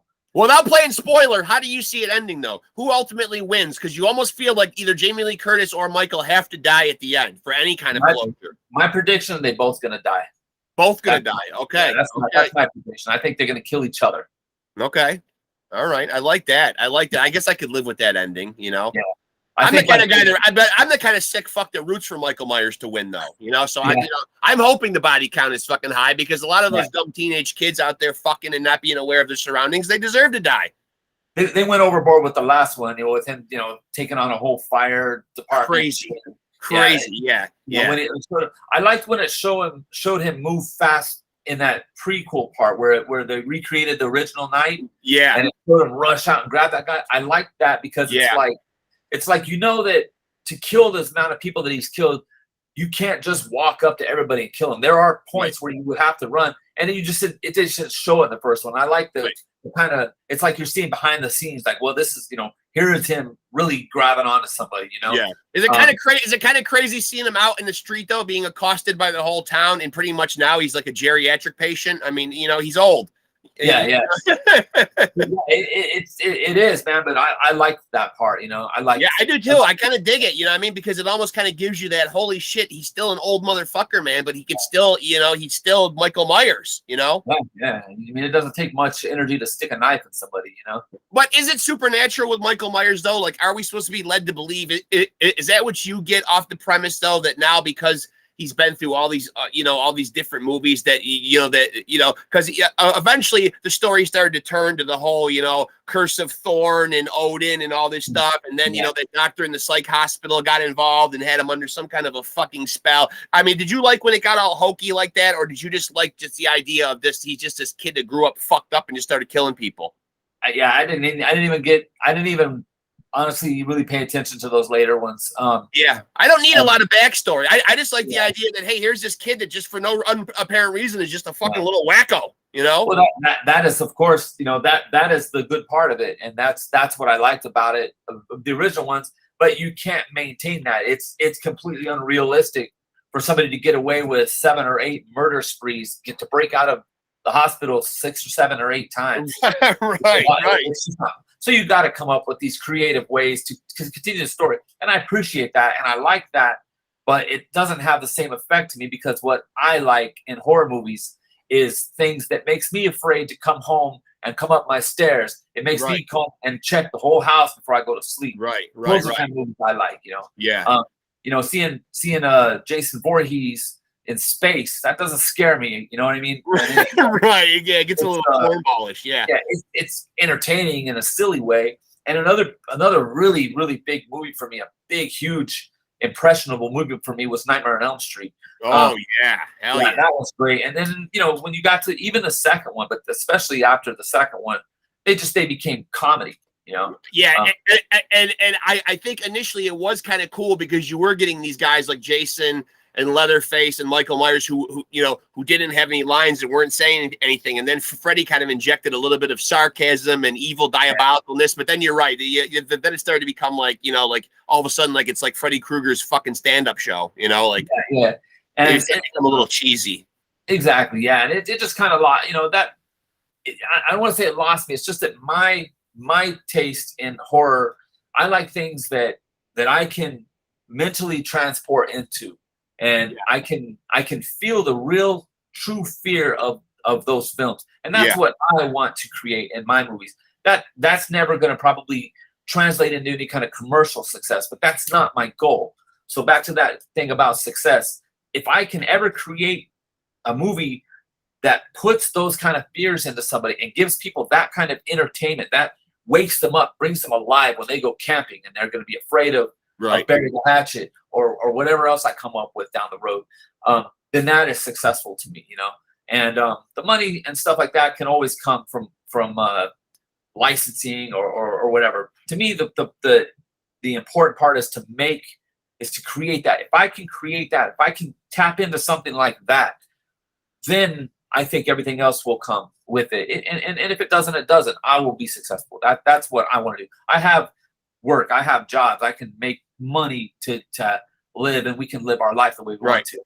You're basically saying that you're gonna. So you're basically saying with this new movie, your goal is to really fuck people over on being able to go camping. Yes. You want to ruin the camping experience for the general public. I do. I want to rerun it for them. Friday the 13th ruined it for them. Yeah, that's true. Friday the 13th, 15, turned it into a comedy thing again. I want to bring it back to. I know that's a bold statement, but that is my ultimate goal, is to make people, when they go camping, to think about my killer. Yeah. Yeah, I love that. I love that. So the bigger goal that you had mentioned earlier in the interview, and we've covered a lot of ground, but earlier you had mentioned that event, to keep doing these films and bringing them to fruition, that you would need some outside help. If you are a young filmmaker, or you're a filmmaker, at the stage of your career that you're in, where do you go for that? Who do you go to for that? As far as financing, Yeah. I don't even know, honestly. I mean, there's like crowdfunding and those type of things. I don't really have I just can't do that. I don't know. It's something in me. Just doesn't feel right. It feels like panhandling, right? It extremely feels like panhandling, and I Yeah. know it's not, but I'm just not comfortable with it. Yeah. But the kind of help I need is I need people. I need a crew of filmmakers of I need a film crew. Yeah. Now the reason I don't have one already is because I don't want to say I don't work well with people. I do. I work really well with people, but I don't need any outside like influence. I don't want anybody to come in and like try to take over and well, what would be cool is this, or well, I did this film where we use this and this and this and this is what we should do here. It's like, like you basically want to direct, but you're not looking for people to give input. Yeah, you want to run the show. That's fair enough. Yeah. Yeah, because by the time I have even written a script, I can already see the film in my head. Right. My job at that point is to take what's in here and put it on a hard drive and put it on a movie screen. Right. So, I need to. I'm just gonna have to kind of let go of that control a little bit. I'm already doing it. I'm doing it with Barry the Hatchet. Having other people come to help. I'm slowly building. I'll tell you a quick story, like the name Bobby Blood. So the reason I have that name is because I have 3 younger brothers, and we were going to originally when I went to school, I decided, okay, I'm going to go to film school. I'm going to learn everything. Then I'm going to teach all my little brothers one aspect. I'm going to teach one how to do sound. I'm going to teach one how to do lighting, whatever. You're going to make your own film crew. Exactly. And my little brothers have a different dad than me. So we have the same mom and a different dad. So we have different last names. So what I decided was, okay, we're all going to change our last name to Blood, and we will be the Blood Brothers, and that will be our film crew. That's where my name came from. Yeah. That was the idea. They all live in California still. Well, one of them lives here now, but he's grown with family and shit. He doesn't have time for this kind of stuff. Yeah. So but that's where the name Bobby Blood came from. Okay. And, 2 years later or 1 year later, I joined First Blood, and the name just stuck with me. And people think that it's like kind of one of those MySpace names, where it's like. But it works great though, because you're in a band, First Blood. You're making movies, in the horror genre. It works, Yeah, it does, and but that's where the name came from. It didn't come from music or just trying to think of something scary. It came from me trying to build my own film crew before I even got started, and that same problem kind of still persists. So for me, that's where I'm going next, is getting more, help. I have resources. I don't need the amount of money that a lot of people need to do a film like this because I have resources. Right. I have places I can film. I have people who own lots and friends who can help me, can give me access to certain things that normally cost thousands of dollars to use. Right. So I don't need as much money as I need people to just take the load on the set, off of me, so that I can keep, developing as a director, because that's a skill that you can't learn. That you have to do films. Right. You have to do them. And if I'm distracted doing all this other shit, I'm never going to progress. Now, where do you find, who do you tap when you make these movies for actors? And are they people that have to be on board and realize that they have to probably get paid very little? Are these like friends? Are these favors that you call in with people? No, I always pay everybody. It's not what they get paid, if they're in SAG or something. If they go, do American Horror Story, they're going to get paid way more than what I can pay them, of course. Right. But no, I pay everybody. And I've gradually, in my first like real film I did, it was almost all of my friends. It was all friends. It's called the Death Valley Meth Lab, and that was, it was like it was mostly friends. I had a few. Yeah, it was all friends. It was all friends, and I just like, told them what I really did was I kind of wrote characters around their personalities. Then the next one was one called Terror 66, and that was the same thing. But then I started reaching out to, real actors, people who are doing it for a living. And I brought a couple of them in. I had a couple of really good actors, people who have gone really far and done some great stuff. And that was my first foray with working with just random actors. Now with Hell Nurse, I brought in almost all actors, that I sourced out, that I reached out to and Right. cast them like through IMDb or just wherever. I had a couple of friends who were also actors, but everybody in that, actually the lead character, the lead role of that is a girl who was just a friend of mine, but she's somebody who's, she has her own horror magazine and stuff, and she knows what it takes to do that kind of stuff. So, or what she knew, what she was up against playing the lead role of a film. Right. So I just worked with her, and she did great. Now with Bury the Hatchet, it's all like by far the higher echelon of actors that I've ever worked with. I've got some like real legitimate actors in here that have been in some big movies, really big movies. Is it hard when you approach an actor? Like, I don't know, like what the sense is or what the general consensus is in Hollywood, with bigger name actors. But do actors like ever think that sometimes that like, that horror might be too cheesy, might not be great for their career? I mean, do you find any actors that ever say, I don't really want to do horror? Is it one of those genres that kind of gets crapped on? Maybe it might be horror. It might just be what I'm doing. But I've had that. I've had people that have read the script of the part and they're like, I don't think I could do that. Yeah. And I understand that. But generally, when I approach an actor or an actress, it's I'll tell them what the movie is. I'll tell them who I am, what I'm doing, and then I'll give them the script to read, and then they'll read the script, and then they'll decide if it's something that they want to do. Yeah. And if your script is good, or if they believe in your script, then they'll do it. They'll do the movie. Then you get into parts where there's like nudity and stuff like that. Those sometimes are deterrents. Just be professional about it. And I've been pretty fortunate, man. Like the character, the actors that I have for Bury the Hatchet is, I'm nervous to work with several of them, because this is like, as a director, they're only going to be as good as I make them. Right. A good example of that is Tarantino. Take Tarantino, and he can bring Michael Madsen, okay?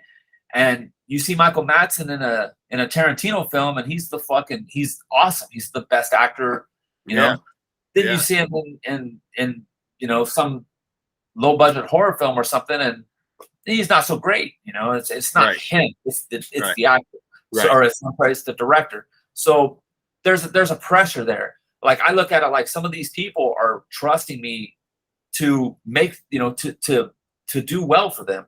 Yeah. So they can come in and they can do great. They can be fantastic. But if I suck at what I'm doing, they're going to look like shit. It's not me. Yeah. It's going to make them look bad. So in Bury the Hatchet, will we see a lot of blood and gore? Yes. Will we see tits? Absolutely. All right. Well, I think those are two key ingredients right there. Absolutely. So, so these kids are going to be out in the woods, without giving too much away, though, man. We're going to see kids being kids out there in the woods. Yes. Yeah. Nice. It's very, very predictable 80s style. I love that. I don't want to be. I don't always want to have to fucking. I like my horror. I know what I'm sitting down to watch. You know what I mean? So let's get to it. You know what I mean? Like, put it out there. You know what I mean? I want to start seeing. I want to start seeing horrible fucking things happen, Yeah, you'll see that. And there's always going to be my twist. My story is in there, and my story is always going to be unique. But the circumstance will be unique. Yeah. But the effect of it all is going to be, what people would expect. I feel like someday, that the general public is going to say, Bobby Blood is the Martin Scorsese. I'll go one better. Bobby Blood is the Quentin Tarantino of horror movies right now. How would that be? Would that be good enough? Or John Carpenter? I mean, I would. Wes Craven? I would take any of those, of course. I mean, Tarantino is the master of filmmaking, of directing. He's the master. Yeah. Carpenter and Craven, they're the masters of my style of filmmaking. Yeah. I would just even be mentioning their names on a serious, in a serious manner would be blow my mind. I feel like we're at the point in our discussion here, Bobby, where I feel like now we can actually get down to talking business, and I've got an idea to pitch to you. Is that fair enough? Sure. Yeah. Now listen to this, and I've been cultivating this for a while, and you can tell me flat out if it's cheesy, but this is something long before you were on the radar of people to interview that I had been thinking about several years ago for an idea for a horror movie, okay? Okay. And you might like this being a metal guy yourself, okay? A death metal singer, all right? He kind of gets caught up in the whole, I don't know, he could be at a loss for coming up for ideas or whatever, but he's in a band kind of like a Cannibal Corpse type band where there's a lot of singing about murder and the macabre or whatever, and then it's kind of turns into like a life imitating art type thing. You know what I mean? He's singing about this stuff so much that he actually goes out and he's a death metal singer, but he becomes a murderer. Yeah. Now, where can we take this? We can take that to Norway because that shit happens out there with those death metal bands. Okay, we could even set it in something like that. But yeah, so he's a death metal guy. I don't know if he starts believing his own lyrics, or maybe the other twist is he can't think of any lyrics, so he just kind of all of a sudden he's just listening to a lot of death metal all the time, and he just starts to get that itch of wanting to know like what it feels like to kill. Yeah. And maybe the deaths are even somehow like musically related. Maybe he bludgeons somebody with a fucking microphone stand. Maybe he strangles somebody, you know, like with a microphone cord or a fucking or a string from a fucking bass guitar. You know what I mean? Like, yeah. What do you think? I mean, there's unlimited ways that story could be told and made interesting. You know? Yeah, Definitely. and we're gonna get hey, and I'll tell you who up, man. Our rock star, our death metal guy is gonna be William Forsythe in a wig. Nice. Yeah, nice. I mean, you said you wanted him in there, right? I mean, I don't know what we're gonna be able to give him, but a couple tuna-free sandwiches, maybe. Yeah, he's super cool dude, man. I've met him, but you know, I would never ask him to, you know, do one of my films unless I had something to present to him. You know, like, hey, look at the script. What do you think? You know, and then I'll mortgage my house so I can pay you. You know. Well, I want to find out that you're at least putting forth your best effort, Bobby, and trying to do something with the death metal idea, please. I mean, shape it up into something. Shape it up into something. I know you can do it, man. That's why I pitched it to you. Just on the spot. Okay, I'll tell you. So the death metal singer, the death metal singer would be somebody who was like, you know, kind of picked on in school. Yep. So this kind of, you know, the best part of the death metal stuff is that it's always been attached to Satanism. Now this is kind of a, you know, I did this with Hell Nurse. With, you know, the premise of Hell Nurse was, you know, she had to sell her soul to get revenge on the people who raped her and stuff. Yep. Yep. So, now with this one, it would be kind of, you know, I wouldn't want to rip off the movie Trick or Treat, but have you seen that? Yes, of course. Okay. Yeah. So I would see something kind of along those lines, you know, like where the kids in this band, you know, people don't take him serious. So he starts singing about these things. He starts writing these lyrics, and he's writing them about people, specific people. And like some of the bullies in the school realize he's singing about us. He's threatening us with that. So they kind of turn up the heat with the bullying and all that. From there, I would say he was going to have to turn to Satan, you know. And, all right. And from there, it would be a lot of well, killing for sure. Yeah, a lot of killing, but you know, the killing is the easy part. Yeah, yeah. The lead up to it, you know. Yeah, the scariness. How do you make those people? Yeah, like they gotta suffer. You walk up and stick somebody in the throat, they're gonna die in like 20 seconds. You know, that's not. He wants them to suffer because he suffered in a sense being bullied by them. Exactly. Yeah. That's where I see it. It's a project, Bobby. It's a project in the works, buddy. We don't got to have it out tomorrow. You know what I mean? We don't have to. You know what I mean? I'm putting my trust in you 1,000%, man. Yeah, I don't know what the fuck we'll call this goddamn thing, but you work on Forsythe and I'll work on shaping the idea up a little more, and we'll see where we can get. Now, this is your first album. This Maintain album is your first one with Downset that you played on. Yeah. And what are your opinion? I mean, of course, it's your band. You of course you want to pump it up or whatever, man. But are you really proud of this album? I am, man. I am because great. It's fucking great. If anything, I wish we would have maybe taken a little more time to settle in as a band, but because of the way the landscape of the world was at that point, where we couldn't really, when we got together to write the album and rehearse and stuff, we had to get a lockout in LA for a couple of months. Yep. And it was just a real pain in the ass, man. Like with the masks and and all that stuff coming in and out. It was really distracting. And me living in Vegas, I was having to travel back and forth, and so we got the album done like a year before they released it. I wish we would have taken that time to really settle in. But as far as the album itself, I don't think that the music suffered in any way. No, hell no. Yeah. So I'm proud of it, man. It's back to like kind of what you were saying, what you asked about before. And I was saying that, if you look at a band like, like we'll just use Downset. It doesn't necessarily mean that everybody in the band is a metal and rap hybrid person. It means that there are some people who are just rap. There are some people who are just metal. There are some people who, you know what I mean? And that's where that formula comes from. It's not like 4 people who are into the same shit. It's 4 completely different people that create it. Right. Right. So, we could have benefited from spending more time, settling in as a band. I'm not just a death metal or hardcore drummer. I can play a lot of different stuff if I feel it, if I can feel it. And I like playing that kind of stuff, And but you had said that you had known the Downset guys for a while previously, right? But who reaches out to you though to make that connection and say, "Hey, look, we're in need of a drummer, man. We're going to reach out to Bobby." That was Roy Lozano. He's the original guitar player. Yeah, I'm going to have him on. He's going to come on Saturday. Oh, nice. Yeah. I'm looking forward to it. Yeah. Yeah, he's awesome, man.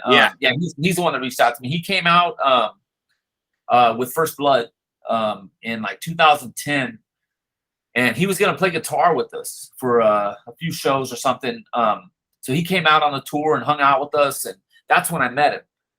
He had only been out of prison for I think a couple of years at that point. I had been out for a while. I had been out for about 10 years. Yeah. But but we had a lot to talk about when we were on tour and stuff, and we just got to know each other. Then over the years after that, he would hit me up, occasionally whenever he had a band that he wanted to start. He started Power Flow. Yeah.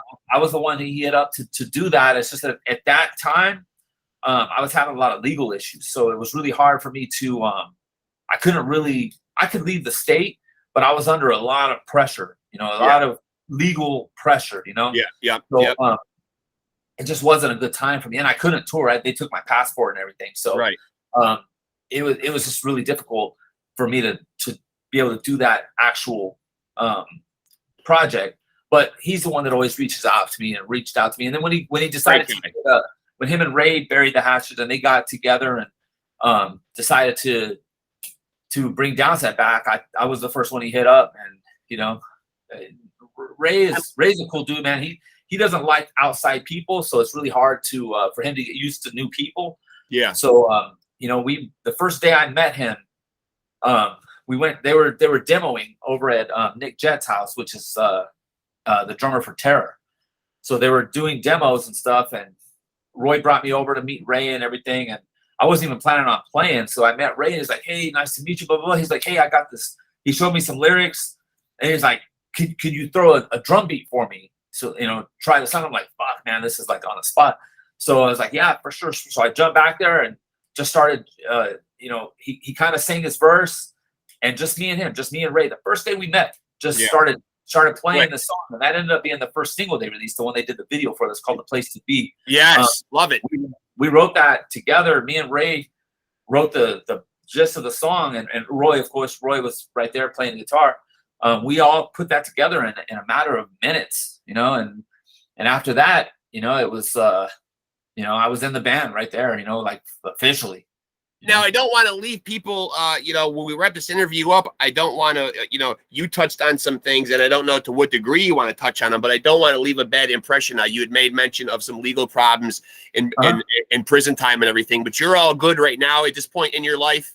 Yeah, I got nothing going on. Yeah. I don't want people to think, like, oh, Jesus Christ, we're loving Bobby Blood in this interview. And then at the end, he's hinting at legal problems in prison time, Man, it's all, everybody, it's public. I mean, yeah. The stuff that's happened, it's what it is, man. Things happen in the world, and some people run from those things and some people confront them. I'm just somebody who confronts those things. And, I'll handle it. If there's a problem, I'll handle it. And that's really what has happened. And sometimes, and when that happens, whether you're in the right or wrong, or whether you win or lose, there's going to be investigations. There's going to be charges. There's going to be, there's going to be angry family members. If somebody dies, there's going to be a lot of problems. It's nothing new to me.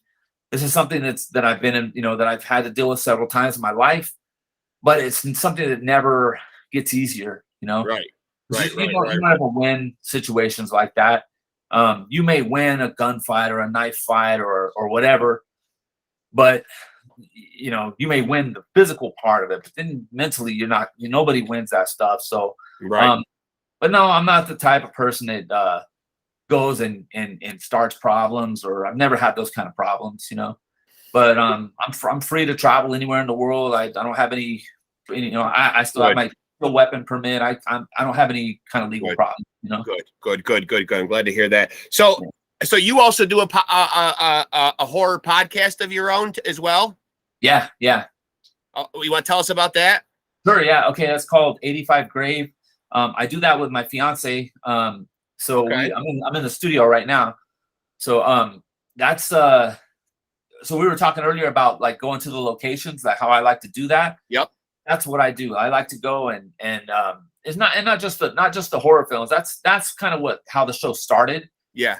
Going to the locations where movies were filmed and just kind of giving updates, showing what they look like nowadays, things like that. That's cool. Then we started getting into some of the like people that have passed away, like musicians and stuff like that. Yep. These are things I do. I'll start going down these rabbit holes of, if, like, say, Bon Scott, for example. Yeah. I've heard that story so many times, and now with the internet stuff, now you can do a lot more research. You can find out where things happen and stuff. So the next time I was in London, I went out and I found the place where he died. Where his car was parked, where he died, where his condo or his apartment where he was living, all that shit. Yep. The guy that Vince Neil killed, Razzle. Yeah. I went to where that crash happened. Yeah. Things like that. And now I have a show. I put it on YouTube, and I film everything and tell the story. And me and my woman, we do the whole thing together. And awesome. A lot of true crime stuff, horror film stuff. It's so people can find that on YouTube and subscribe and watch those episodes. Yeah. It's just 85 Grave. 85 Grave. And we got the new Downset album. We've gone over a lot today, Bobby. We've really tread over a lot of ground today. Yeah. I know. It's been a couple hours already. Yeah. But it's been great talking to you, though. I encourage everybody to go out and get the new Downset album. Maintain. How old is that Downset album? It's very new. Yeah, it came out. I think it only came out in June. Yeah, June. Yeah, I was gonna say it's very new. Yeah. Downset, Maintain. This is all the more reason to listen to him now because Bobby's in the band, right? Yeah. Go listen to his podcast and go back and listen to. Do you have any involvement with First Blood at this point, or are you done with First Blood? No, I play in First Blood. I just went to Germany this past weekend and we played a festival out there. Okay. I went out and played that one, and I came home. Now I'm leaving again on Wednesday to go out to play 2 festivals. Then I'll be back home. Yeah. Then we're going back to Europe in the first week of September, and we're going to be out there for like 18 shows. If anybody out there wants to throw $1 million at him to make a horror movie, he's open to that. If William Forsythe wants to be in one of the movies, William, we invite you to get a hold of Bobby. He wants you in one. He loves your acting, for God's sakes, right? You love the guy. He's my favorite actor, man. Yeah, we'll get him, Bobby. We'll get him. Hey, listen, man, it was a real pleasure talking to you. I really enjoyed it. I had a blast talking to you, man. We'll stay in touch, and hopefully we can do it again sometime, man. Yeah, man. Let me know anytime. Yeah, it was great talking to you, man. It really was. I appreciate you being so generous with your time, man. I wish you luck with everything, with the album, with the podcast, with everything, man. And yeah, thanks, we'll definitely stay linked up, man, and try to stay in each other's lives here. And we'll do this again. Sounds good, brother. I appreciate it. It's good talking to you, sir. We're gonna head out to New York before the year is over, because we want to go back to the Amityville Horror House and stuff. Okay. So hit you up, man. I don't know where you live upstate. I'm in upstate. I'm pretty close to. I guess the biggest city that I would say is I'm close to is Syracuse. Okay, that's not too So far. I'm pretty much smack dab in the middle of the state. You know how the funny thing about New York State, I always tell people is that I tell people that I live in upstate New York, but upstate is pretty much anything that isn't the fucking city. You know what I mean? Yeah. Like I feel like there's New York City and all those boroughs, and then everything that's the rest of the goddamn state is upstate. You know, Yeah. Albany, Syracuse, Buffalo, all those Mhm. cities that are outside of the boroughs is pretty much upstate. So I'm kind of smack dab central New York, smack dab in the middle of the state. Listen, man, I'd put you up. I'd do whatever I could for you, man. I would look forward to, man. I mean, if you play, please, keep us up to speed on what's going on. Sounds good, brother. Appreciate it, man. Good talking to you, Bobby. It's good talking to you, buddy. Thank you. Take care. All right. Have a good one, buddy. Thank you. Later. Later.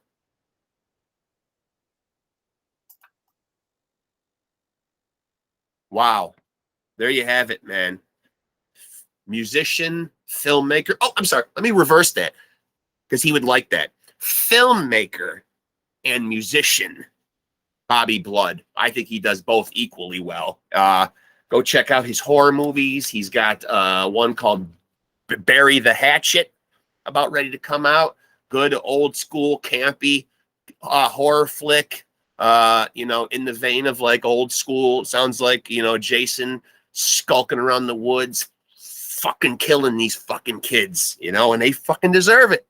The fuck you doing out there? Fucking and drinking and not paying attention? Well, guess what? Barry's coming for you. Bobby Blood will see to that. That was the great Bobby Blood. Phenomenal musician. New drummer in legendary rap metal band Downset. The new album Maintain, just a couple of months old. Fantastic album. Of course, he's in a legendary hardcore band First Blood. You want to go check out some real true hardcore. Fantastic. And just a great all-around guy, generous with his time. We appreciate him. We love him. We salute him, man. Go check out everything that Bobby Blood does. His podcast, his movies. Support that guy, man. He's out there grinding. He's out there grinding to entertain the people. So hope you guys enjoyed that. I will see you guys the next time on Pod Scum. This is Rex Ruger reminding you to take it easy and keep it sleazy.